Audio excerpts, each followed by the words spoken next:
같이 갈 때 우리 정신장애도 치유될 수 있다는 것을 말씀을 지금 잘 들었습니다. 이것이 지금 실제로 미국에서 해결된 게 있고, 제가 아는 사람도 정신장애를 겪고 있는 분이 있었는데 미국에 가서 치료를 받았대요. 뇌파 치료를.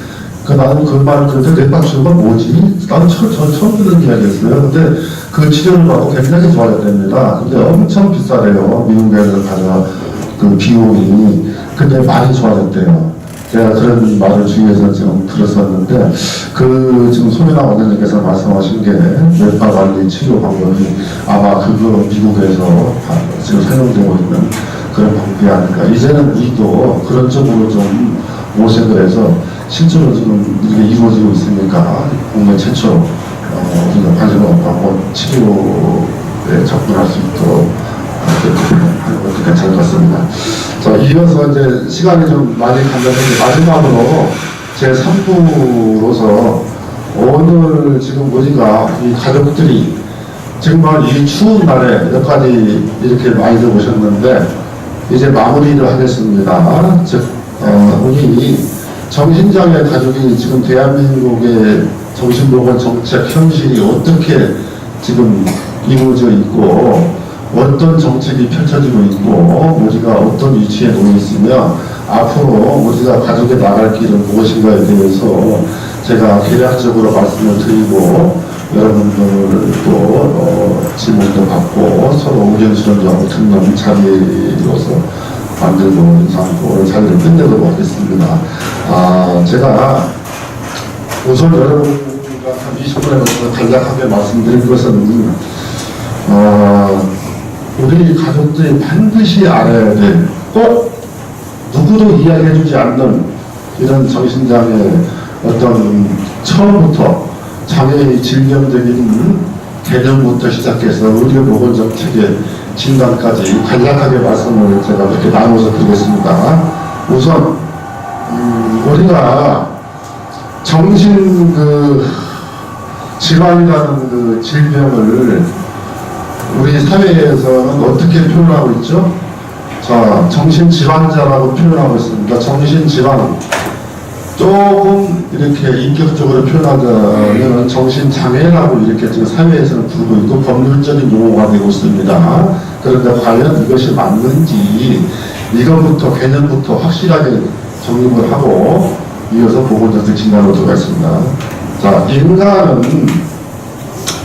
인간은 저희들이 아까 소면아 원장님 말씀하신 대로 몸과 마음, 즉 바디와 스피리트 이 두 개로 인간의 요소로 구성되어 있죠. 인간이 생각하고 사유함으로써 인간은 존재합니다. 인간은 생각하는 발달이라고 그러죠. 그래서 인간은 존재 의미가 우리가 육체적 형상뿐만 아니라 이 안에 들어있는 보이지 않는 어떤 의식으로서 존재한다는 것을 그렇게 간단하게 말할 때 인간은 생각하는 갈대라고 그렇게 표현합니다. 그리고 인간은 언어를 사용합니다. 언어라는 것은 모든 우리 외부적인 모든 눈에 비춰주는 어떤 사물에 대해서 그 존재를 개념화시키고 그 의미를 단정을 짓고 그 의미의 뜻에 따라서 우리가 또 영향을 받습니다. 그래서 언어가 굉장히 중요한 거죠. 그래서 정신이라는 이 스피리트, 보이지 않는 정신이라는 이 단어는 육체와 보이는 육체와 대비해서 그 인간의 보이지 않는 형이상학적 사유체계를 통틀어서 정신이라고 말을 합니다. 그런데 정신이라는 것은 인간의 그 존재적 의미와 더불어서 그 한 사람의 인간에 대해서 정신 그럴 때는 그 사람의 모든 사유체계 그리고 그 사람의 도덕성, 윤리성까지 잠재되어 있는 모든 시스템 이걸 갖다 정신이라고 표현합니다. 자, 맞죠? 근데 자, 이러한 정신에 대해서 정신질환 그래버립니다. 자, 이 정신질환, 이 질병은 우리 인간의 내부적인 정신코드 질병이 아닙니다. 저는 이렇게 진단을 했습니다. 이거는 말이 안 된다. 즉 무슨 말인가 하면은 인간은 우리 정신이라는 질병은 이거는 우리 두뇌, 머릿속 두뇌죠. 분명히 보입니다. 세포가 다 있어요. 두뇌 세로토닌, 도파민 등의 뇌 전달 호르몬 분비 이상으로 인해서 발생되는 육체적인 질병입니다. 정신적 질병이 아니에요. 자, 육체적인 질병입니다. 단지 뇌 신경 전달 물질이나 이동 상태를 우리 눈으로 볼 수가 없어요. 이 뇌 전달 호르몬, 뇌 신경세포 이런 것들을 우리가 볼 수가 없기 때문에 그냥 정신 그래 버립니다. 아닙니다. 정신이 아니죠.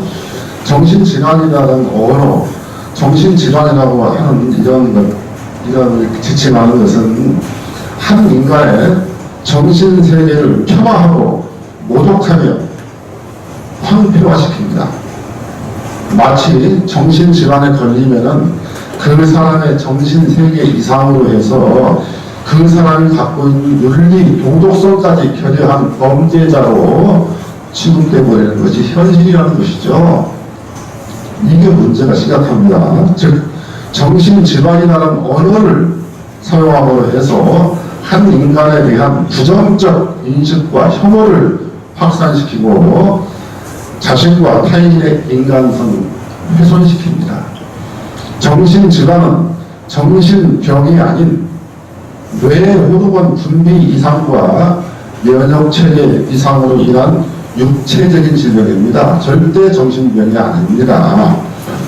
정신이라는 용어를 사용함으로 해서 인간의 정신세계를 황폐화시키고 무력화시켰으며 고립과 낙인을 불러올 겁니다. 우리가 신체적 질병과 정신적 질병에 대한 구별, 이거는 의미가 없어요. 인간이 앓고 있는 모든 병은 전부 신체적인 질병입니다. 정신적 질병이라는 말은 있을 수가 없어요. 자, 이러한 그 정신질환이라는 말을 사용함으로 해서 우리 사회에서 우리가 각종 보험과 자격취득 제한 등 고용 배제 등 그 생존권 문제하고도 직결되고 있습니다. 정신질환, 정신장애라고 명명함으로 해서 한 인간의 정신세계와 정체성에 대한 부정적 인식을 심어주는 심각한 언어 표현입니다. 맞죠? 왜 어떻게 인간이 정신세계에 대해서 질환이라고 말할 수가 있습니까? 모든 병은 신체적 질병입니다. 두뇌 질병이에요. 두뇌에서 문제가 생겨가지고 호르몬 이상으로 오는 병이죠. 육체적인 질병 가지고 정신적 질병이라고 하면 안 되죠. 이거 언어 사용 잘못합니다. 이거 언어 폭력이에요. 그리고 정신질환이라는 말은 원인과 결과, 몸과 마음, 자유와 강제, 개인과 구조 이렇게 딱딱딱딱 이분법으로 나누는 근대 철학 여기에 대해서 기인하는 그런 용어 사용입니다. 잘못된 겁니다. 마음의 병, 육체의 병이 따로 있는 것이 아니라 모든 것은 신체 기능 이상으로 인한 질병으로 봐야 됩니다. 이것이 정확한 보는 시각이죠. 이제는 정신질환이 아닌 우리 질병에 대해서 정확한 용어, 저는 이렇게 생각합니다. 사고기능장애입니다. 정신질환이라고 정신장애라고 부르면 안 됩니다. 우리가 어쩔 수 없이 사회에서 법률적으로, 제도적으로 정신질환, 정신장애를 사용하고 있기 때문에 저도 그 용어를 사용합니다만 저는 절대 그 용어는 틀렸다고 봅니다. 자, 사고기능장애 이렇게 부르는 것이 맞다고 보고요. 자, 머지않아서 우리 인류는 인간의 뇌 호르몬 운동과 뇌 신경세포, 시냅스 이러한 그 뇌 신경세포 움직임 등에 대해서 살펴볼 수 있는 과학기술을 가져올 겁니다. 현재 그런 과학기술이 없습니다. 우리 이후 세대들은, 우리가 죽고 난 뒤에는 우리 이후 세대들은 이렇게 할 겁니다. 우리 손녀들이 우리 육체적인 뇌 기능 이상을 그때는 정신병이라고 해가지고 그걸 폄하하고 차단하고 막 그랬었어. 자, 그거는 마치 중세 시대의 마녀 사냥같이 인간을 차단하고 무시하고 편견하고 막 그런 시기였다라고 우리 후대는 말할 겁니다. 웃기는 일이죠. 사실은 구체적인 질병 가지고 보이지 않으니까 정신질병이라고 막 그려버린 거예요.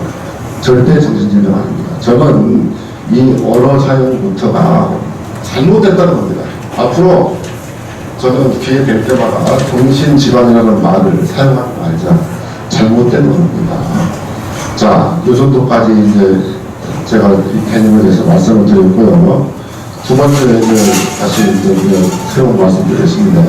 자, 우리 정신장애라는 말을 제가 사용했습니다. 우리 정신장애에 대해서 자, 정신장애 정책에 대해서 모든 관점은 죽을 만큼 아픈 사람들 관점으로부터 시작돼야 됩니다. 지금 대한민국 어떻게 지금 하고 있죠? 자, 대한민국에서는 정신질환, 정신사고 기능 장애에 대한 질병에 대해서 바람직한 담론이 아직 형성이 안 돼 있어요.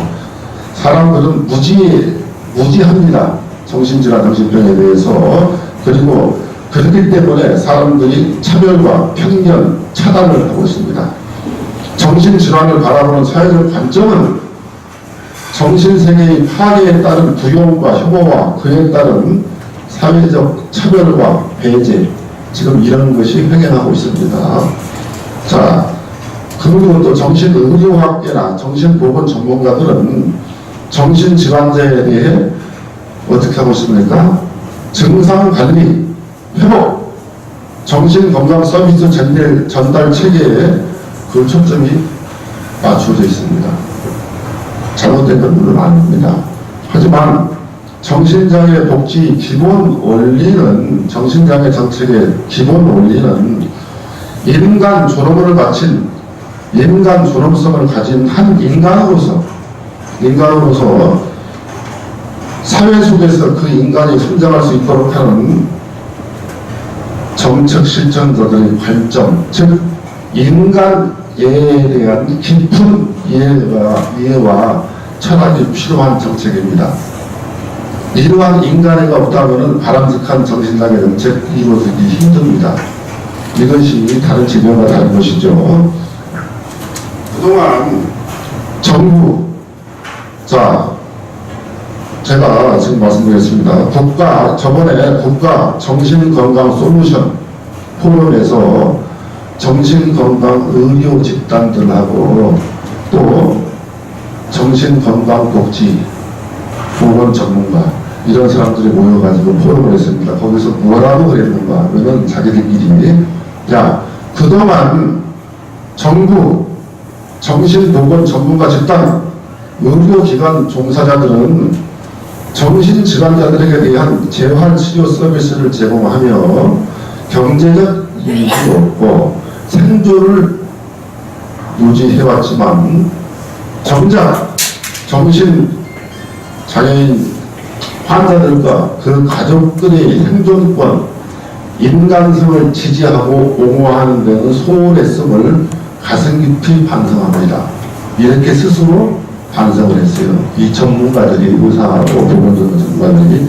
그리고 이제 정신장애 복지정책은 본인과 장애인 본인과 가족의 관점에서 죽을 만큼 아픈 장애인과 가족의 관점에서 정책 변화가 이루어져야 한다. 정신장애인들이 고립과 편견에 벗어나 사회 인원으로서 어떻게 하면 같이 살아나갈 수 있을까 하는 본질적인 문제에 대해서 우리는 고민해야 합니다. 자, 이것이 지금 뒤늦게 깨달은 겁니다. 의료 집단하고 보건전문 집단들이. 그 사람들이 밥그릇이었어요. 그동안 정신장애인들을 이용해서 많은 말을 했지만 그 사람들은 결국 자기 이득을 위해서 결국 많은 이 정작 가족과 자녀 분야에 대한 어떤 그 인간성 회복, 인권, 권리, 사회 정책적 어떤 그런 관점으로 모였다는 거죠. 제가 봐도 정확한 지적입니다. 자, 이제 이어서 이제 우리나라 현재 이루어지고 있는 정신질환보건정책의 문제점에 대해서 요즘 가족들한테 말씀을 드립니다. 자, 정신질환 분야는 크게 세 가지로 나눠집니다. 자, 뭐죠?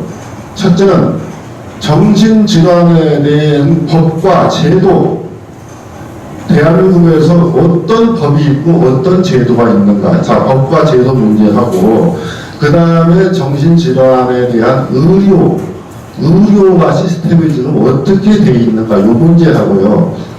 세 번째는 정신보건 정책입니다. 자, 법과 제도, 보건 정책, 이 세 가지가 전부 다입니다. 정신장애 이 분야에 대해서는. 그러면 이것을 하나하나 개략적으로 간단하게 진단하겠습니다. 첫째는 법과 제도입니다. 자, 법을 따지고 볼 때 우리 정신장애 복지정책을 규정한 법으로서는 대표적으로 아까 우리 이 회장님께서 말씀하신 대로 장애인 복지법이 있습니다. 자, 장애인 복지법은 장애인에 대한 서비스와 권익 규정을 규정해놨습니다만은 정신장애인에 대해서는 일부 배제 규정을 두고 있습니다. 우리가 정신장애인이 장애인 복지법 혜택을 다 받을 수가 없어요. 이러한 문제가 있고요. 그 다음에 또 한 가지 법은 정신질환자들을 위한 정신건강복지법입니다. 올해 5월달에 전면 개정된 법이죠. 자, 이 법은 정신질환이라는 질병을 이유로 해서 사법 절차 없이 정신질환자들에 대한 자유권 박탈을 규정한 법입니다. 비민주적인 법이죠. 잘못된 법입니다. 자, 그러한 법인데도 불구하고 정신장애인 본인과 가족에 대해서 권익 지원 서비스 규정을 했습니다. 하지만은 대부분이 선언적이고, 아까 말씀드린 대로 대부분이 선언적이, 해도 그만 안 해도 그만 선언적이고, 그 세부 절차를 규정하지 않아서 실질적으로 법 적용이 이루어지기 어려운 법 시스템입니다. 자, 뭐 문제 있죠. 두 가지 법 다 지금 얘기되어 있습니다. 그 다음에 제도적인 면을 살펴봤을 때, 제도적으로는 정신장애인에 대한 편견, 보험 제한, 자격증 제한, 우리가 정신질환자들이 사회에 진입을 할 수가 없을 정도로 이렇게 가로막는 장치들이 줄줄이 있습니다. 이것이 제도적인 현실입니다. 법과 현실 분명히 아시겠죠? 자, 그 다음 두 번째로는 우리 의료 시스템이라고 그랬죠? 의료 시스템은 지금 대한민국에서 어떻게 이루어지고 있습니까? 약물 치료와 장기 입원 체제의 두 가지 기둥을 가지고 있습니다. 이거 간단히 설명드리겠습니다. 우리나라 정신질환 질병에 대해서 우리나라는 전체가 다 처음부터 끝까지 약물 치료입니다. 아까 손연아 원장님께서 말씀하신 뭐 임설이라든가 뇌파 이런 거 없어요. 그리고 인지 행동 건강 치료도 있습니다만 이런 거 없습니다. 안 합니다. 그래서 전체가 다 약물로 시작해서 약물로 끝납니다. 그리고 그 약물 치료로 인해서 부작용 또는 약물 치료로 인해서 과연 몇 프로가 어느 정도 회복이 되고 있는가 하는 구체적인 통계 자료 하나도 없습니다. 없어요. 객관적인 자료. 검증과 객관적인 자료가 없다는 것이 큰 문제죠. 그럼에도 불구하고 약물 치료는 지속적으로 되고 있습니다. 이게 우리 의료의 현실이죠. 그 다음에 장기 입원 체제로서는 우리나라 정신병원 입원이 평균 197일입니다. 선진국에서 보면은 보통 35일, 30일 정도입니다. 길어봤자. 우리나라는 197일이 아니라 엄청난 OECD 국가 중에서 최고의 장기 입원율을 그렇게 지금 가지고 있습니다. 그래서 중증 정신질환자 50만 명이 지금 추정되고요. 대한민국에. 이 중에 28만 명이 정신의료기관 등의 입퇴원을 반복하고 있고, 이로 인한 사회 경제적 비용은 연간 약 8조 3천억이 됩니다. 어마어마하죠. 이거 이렇게 해가지고 누가 먹고 살고 있습니까? 지금 이 엄청난 돈이 누가 들어가고 있죠? 자, 우리나라, 이것이 바로 우리나라 의료 현재 대한민국 시스템입니다. 그 다음에 세 번째 정신보건 정책입니다. 여기에 대해서 또 간단하게 언급하겠습니다. 증상관리, 정신보건 정책은 증상관리 사례 서비스에 초점이 맞춰져 있습니다. 정신보건 정책은 대한민국의 정신보건 정책은 아직도 초보적인 치료적 모델로 집중되고 있고, 치료적 모델에 의한 정신보건 테두리 안에서 케어, 재활, 사례 서비스에 모든 초점이 맞춰 있습니다. 무슨 말이냐 하면은 치료적 모델이라는 것은 1차적인 모델입니다. 2차적인 모델은 치료적 모델에서 벗어나서 정신질환에 대해서 정책은 사회적 모델로 지금 가고 있습니다. 사회적 구조와 여건을 개선으로 해서 정신질환병을 치유하는 것이죠. 그 다음에 세 번째 모델은 무엇이냐면은 정책적 모델입니다.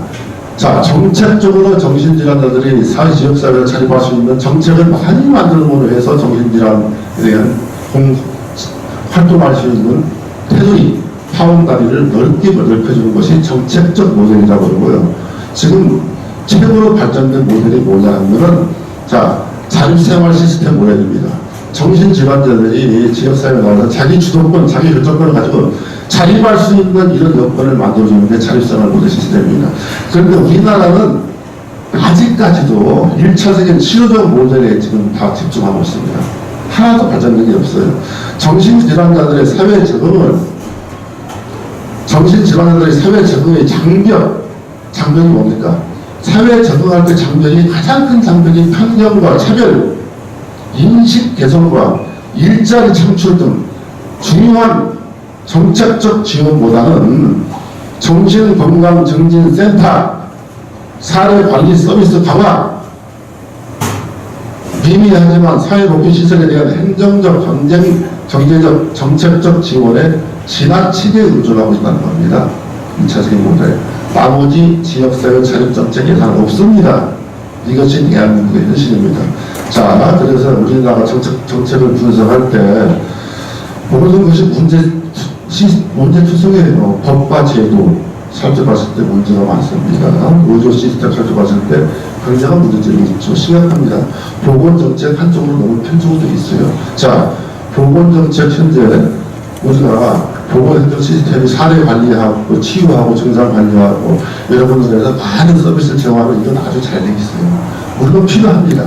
필요해요. 우리가 그런 교육을 받는 충분히 인식을 하고 깨우쳐야 될 우리 입장입니다. 하지만 문제는 지나치게 한쪽으로 편중되어 있다는 거죠. 정책적인 면 하나도 바뀐 게 없습니다. 여러분들이 지금 20년 이상 이렇게 가족을 끌고 다니면서 많은 활동을 하고 애를 쓰고 진짜 우리 애를 위해서 어떻게 하면 사회에 나가서 진출해서 일할 수 있을까 당당하게 이렇게 노력을 하셨지만은 실질적으로 뭐 바뀌었습니까? 사회 현실 하나도 바뀐 게 없습니다. 안 바뀝니다. 단지 보건행정은 무척 질이 높아지고 사례관리 서비스 잘 되어 있습니다.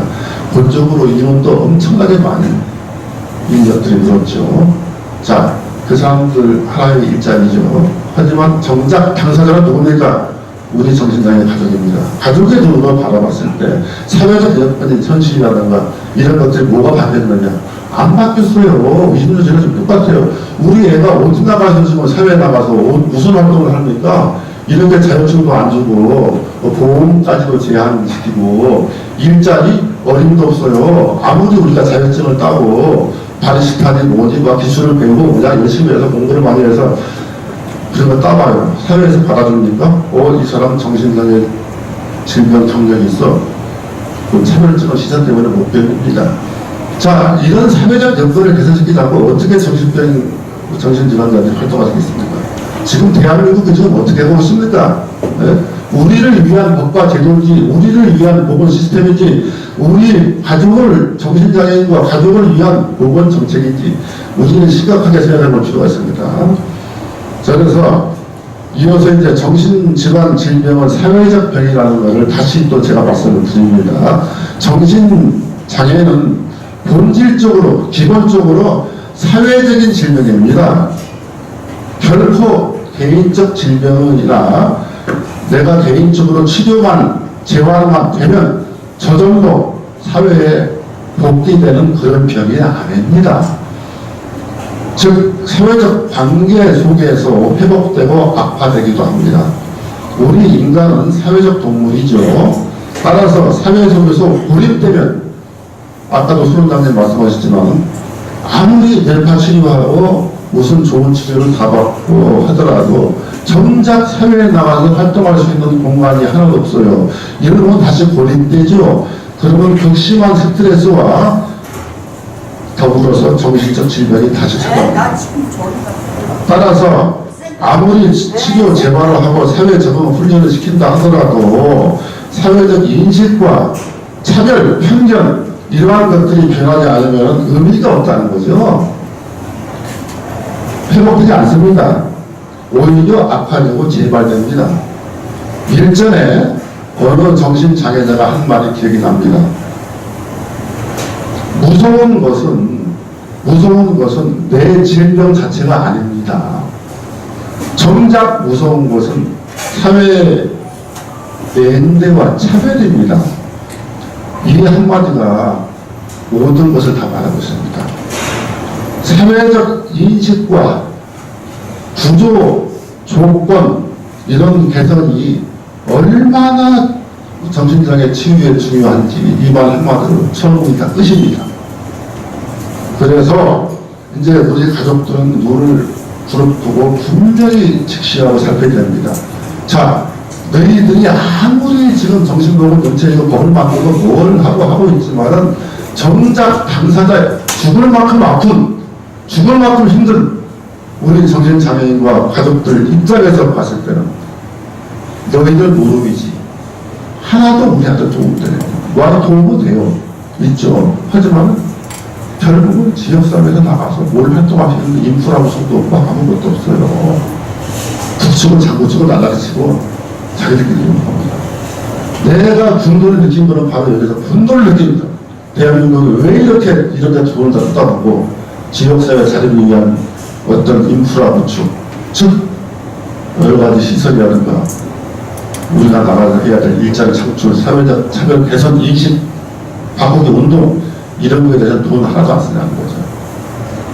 대한민국 잘 된 거 아닙니다. 자, 그래서 이제 마지막으로 우리 가족이 나아갈 길에 대해서 몇 가지를 제가 말씀을 드립니다. 첫째는 정신질환 질병에 대한 우리 가족은 정신질환 질병에 대한 국가 정책에 대해서 비판하고 감시하고 대안을 제시할 수 있어야 됩니다. 언제까지 따라다닐 겁니까?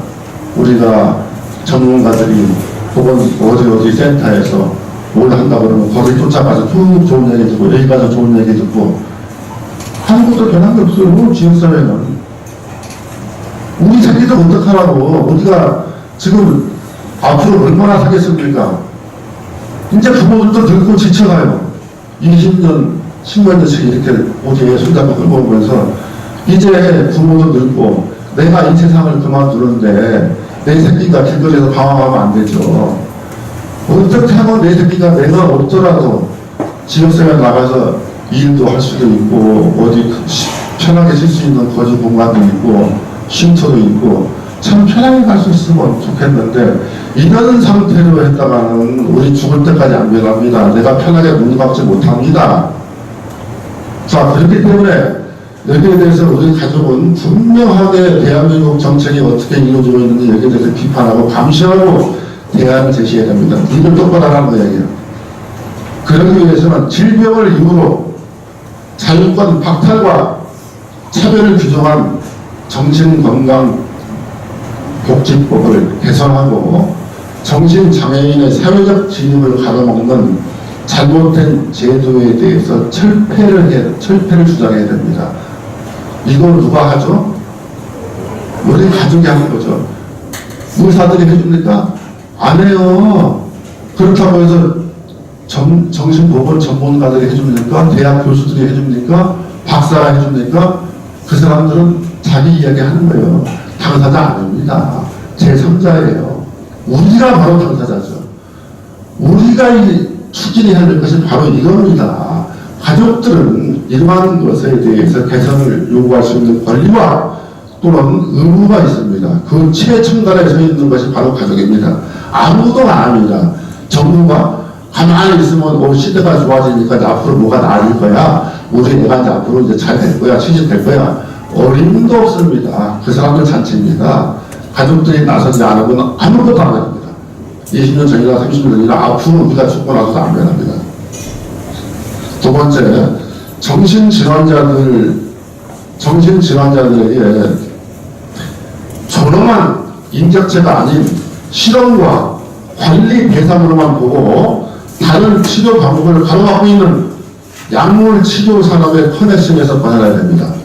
약물 치료 산업이라는 건 어마어마합니다. 국제적 다기업들이 이 정신장애 약을 팔고 생산하고 팔아보로 해서 어마어마한 이런 산업체가 구성되어 있습니다. 우리는 바로 거기에 대해서 불모로 잡혀 있는 거죠. 모든 것은 약으로 치료해야 되고 약을 안 먹으면 안 되는 건 만드는 겁니다. 이러한 약물 치료 시스템, 이 검은 커넥션, 자본주의 국가에서 인권만을 추구해가지고 정신장애 불모를 해가지고 이렇게 이루어지는 이러한 차별적인 산업체계에 대해서 우리는 저항을 해야 됩니다. 세 번째, 정신질환자들에 대한 장기 입원 감금과 시설 수용 시스템 위주의 정신보건 정책 철폐를 주장해야 됩니다. 아까도 여기 원장님이 말씀하셨습니다. 감금, 정신건강복지법에서 감금을 규정해놨다. 의사도 없는 그런 수용소 같은 시설에다가 요양시설에다가 잡아놓는 건 행정기관입니다. 제 50조에 있어요. 50조 행정기관이라는 게 있습니다. 마구잡이로 잡아가지고 거기다 쳐놓는 거예요. 이런 법들이 지금 대한민국에 있어요. 이게 통탄한 일입니다. 어떻게 이런 법들이 지금 부정되어 있는지 가족들이 이런 거 알아야 돼요. 정말. 그래서 장기 입원과 감금을 규정하는 이런 수용 시스템 위주의 정신보건 정책에 대해 철폐를 주장하고 우리가 가족들이 나가야 됩니다. 세 번째, 정신질환자들의 지역사회 자립을 위한 구체적인 정책을 시행하도록 촉구. 다시 말해서 가족 지원을 해주고 지역사회 일자리 창출을 해주고 다양한 형태의 주거를 지원해주고 정신건강 종합복지관 이런 것도 세워달라고 가족들이 요구를 해야 됩니다. 언제까지 보건행정 시스템으로 갈래? 지역사회 정책적인 거에 더 투자를 해라. 왜 이런 거 하나도 안 해주냐? 가족들이 나서야 됩니다. 다섯 번째, 그동안 정신질환 본인과 가족은 정신건강 서비스 관련 정책 결정 과정에서 소외됐음을 주목한다. 소외됐어요. 전문가들끼리만 이루어진 겁니다. 향후 정신건강 정책 및 서비스 전달 체계의 구축 과정에서는 가족의 이해관계와 입장을 반영하는 방안이 강구되어야 됩니다. 앞으로는 정신건강에 관련한 모든 정책을 말할 때는 반드시 가족이 앞장서서 가족이 참여해야 됩니다. 가족을 배제한 어느 그 정책이라든가 어느 모임이라든가 어느 토론회라든가 있을 수가 없습니다. 앞으로는 반드시 가족을 참여해서 목소리를 내야 되는 이런 정책 결정 시스템으로 가야 한다는 거죠. 그래서 마지막으로 정신장애인에 대한 인권 보장, 차별 철폐, 권익 보호라는 이러한 거대한 사회적 구조 개선 운동에 대해서 우리는 저항을 해야 됩니다. 사회적 저항 운동과 공정사회를 지향하는 민주화 운동, 이것은 바로 우리 생존권이 걸린 문제입니다. 민주화 운동이 광주 민주화 운동만이 민주화 운동이 아니고 6월 항쟁만이 민주화 운동이 아닙니다. 촛불 광화문 촛불 집회만 민주화 운동이 아니에요. 절실한 민주화 운동은 민주주의 사회에서 각 고유의 국민 주권으로서 평등권을 가지고 평등한 권리를 가지고 살아나갈 수 있는 우리 국민에 대한 차별적인 정책, 정신보건 정책, 이런 거 불차별적인 불공정한 비민주적인 이런 거에 대해서 시정을 하고 촉발하는 게 민주화 운동입니다. 우리는 민주화 운동을 해야 됩니다. 누가 해야 되죠? 가족들이 이제는 앞장을 해야 됩니다. 제가 말씀드린 법과 제도 또 의료정책, 보건정책 총체적으로 남의 사례입니다. 저는 이렇게 제 스스로 단언할 수 있습니다. 여기서 우리가 숨쉬고 살아나갈 수 있는 과연 공간이 앞으로 만들어질까? 자, 잘못된 보건 의료 정책으로 더 이상 가족의 눈을 가리우지 마라. 우리 가족은 여기에 대해서 적극적으로 저항하고 소리 높여서 외치고 개선하고 촉구하고 비판하고 감시하고 대안을 제시하면서 똑바로 하라고 정부한테 질책할 수 있을 때 정부 관료들이 눈이 번쩍 뜨이고 이제 정책을 안 받으면 안 되겠다 하고 각성할 겁니다. 우리 가족들 그동안 예전처럼 가만히 있으면 안 됩니다. 이제 제가 간략하게 말씀드렸는데 이런 이야기들은 누가 해줍니까? 어디 가셔도 이런 얘기 안 합니다. 우리 가족이 진단할 때 심각한 이런 문제점이 있다는 겁니다. 우리 대한민국 성인장의 정책에 대해서 요거부터가 잘못되어 있어요. 그래서 이렇게 짧은 시간이지만 대략적으로 말씀을 드렸고 여기에 대해서 이제 궁금하신 분들은 개별적으로 연락을 드리면 제가 자세하게 설명을 해드릴게요. 무엇이 어떻게 잘못되어 있는지. 오늘은 시간이 너무 짧아서 그냥 대략적으로만 이 정도만 봐보고 이렇게 마무리다. 앞으로는 오늘만큼 이런 거 가족끼리 우리 가족끼리 모여가지고 서로 이야기도 하고 이런 거 다 학습할 수 있는 이런 가족 갖고